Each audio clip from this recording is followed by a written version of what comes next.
Merci. Bonjour et bienvenue pour cette 6e édition du Salon international du littoral et des enjeux méditerranéens, ici au Parc des Expositions de Montpellier.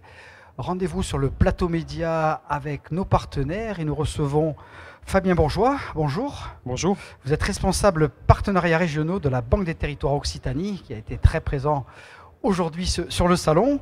Vous êtes un acteur majeur dans le développement des territoires et de la transition énergétique dont on parle tant actuellement. Peut-être pouvez-vous nous détailler quelques actions phares en région, justement? Oui, effectivement, la Banque des Territoires s'est dotée récemment de 2 axes majeurs d'intervention. La cohésion sociale et territoriale et la transition écologique et énergétique, même la transformation écologique et énergétique, parce qu'on est convaincu qu'au regard des défis qui sont devant nous, et ici le littoral en connaît de nombreux et de manière peut-être un peu plus intense que dans d'autres territoires, cette transformation dont il faut parler, et pas de transition écologique. Alors qu'est-ce qu'on fait, nous, concrètement? Quelques exemples. On finance assez massivement la réhabilitation du parc de logements pour éviter les passoires thermiques. On parle aussi aujourd'hui de bouilloires thermiques. On le fait aussi au profit des collectivités locales sur leur parc de bâtiments publics. On va s'attacher à accompagner des projets autour de la valorisation des déchets, autour de la production d'énergie renouvelable. Là aussi, quelques exemples. On finance assez régulièrement des parcs de photovoltaïque, des parcs d'éoliens en terre et offshore. On a évoqué le projet EFGL notamment, c'est un investissement de la Banque des Territoires, ou encore la mobilité décarbonée, comme on dit, on va pouvoir financer un réseau de bornes de recharge électrique. Et peut-être juste citer un axe d'intervention qui devient un axe prioritaire pour nous au titre de la transition écologique et énergétique, c'est l'adaptation des territoires aux conséquences du changement climatique. C'était l'objet de la signature qui a réuni ce matin l'État, la région et la Banque des Territoires, et qui vise à renforcer les moyens de chacun des partenaires, et pour nous en particulier Banque des Territoires, pour accompagner les collectivités locales dans la transition de leur littoral qui vit un risque de submersion accrue ou encore un risque d'érosion du trait de côte. Et puis Fabien Bourgeois, vous en avez succinctement parlé tout à l'heure, il y a ce projet EFGL qui préfigure la révolution industrielle qui va déferler sur nos côtes, l'éolien en mer. Dites-nous un peu de quoi il en retourne. Oui, alors ce projet d'éolien offshore, qu'est-ce que c'est? C'est 3 éoliennes qui vont voir le jour au large de Leucate et du Barcarès, de 10 MW chacune, et qui va permettre de produire de l'électricité, de produire de l'énergie. Pourquoi la Banque des Territoires s'est intéressée à ce projet? Parce que, je l'ai dit tout à l'heure, on veut être un acteur de la transition écologique des territoires. Donc ça passe par l'accompagnement du mix, de la production énergétique mixée, du mix énergétique.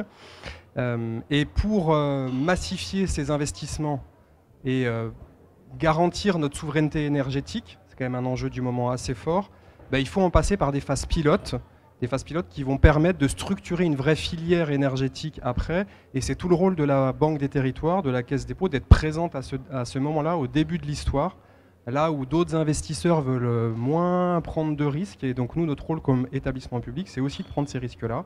Et je le disais, de structurer des filières de manière ensuite à pouvoir massifier ces investissements. Et j'ajouterai une dernière chose, c'est que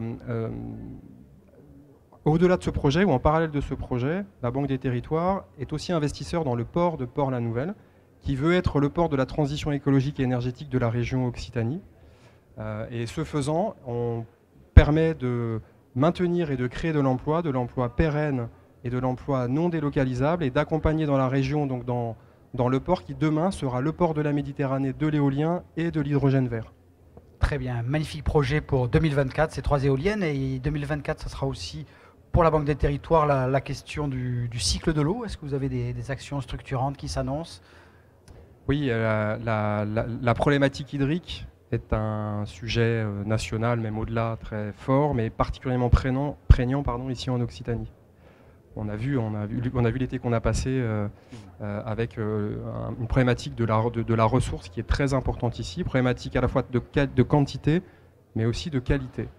Et alors nous, à la Banque des Territoires, on intervient sur le domaine de l'eau déjà depuis de nombreuses années, à la fois sur le grand et le petit cycle. Sur le grand cycle, la Banque des Territoires est actionnaire de 2 structures majeures que sont la CACG et BRL, qui sont 2 outils d'économie mixte, comme on dit, qui sont des gestionnaires d'ouvrages et des gestionnaires vraiment de la ressource en eau.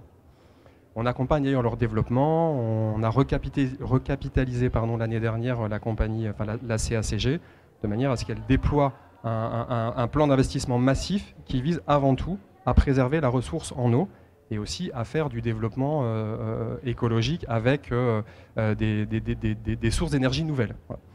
Mais on est aussi présent sur ce qu'on appelle le petit cycle de l'eau, c'est-à-dire les réseaux d'adduction d'eau et d'assainissement. On sait qu'il y a un retard très important d'investissement pour éviter les fuites, typiquement.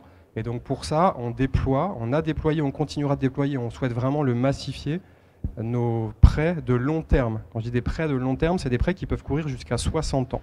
60 ans, vous allez me dire, c'est long. Oui, c'est long, mais c'est pour des canalisations, des ouvrages dont vont profiter plusieurs générations et qui donc peuvent être amortis sur des très longues durées et donc permettre aux collectivités de limiter le coût que ça représente pour elles en investissement. Et pourquoi ?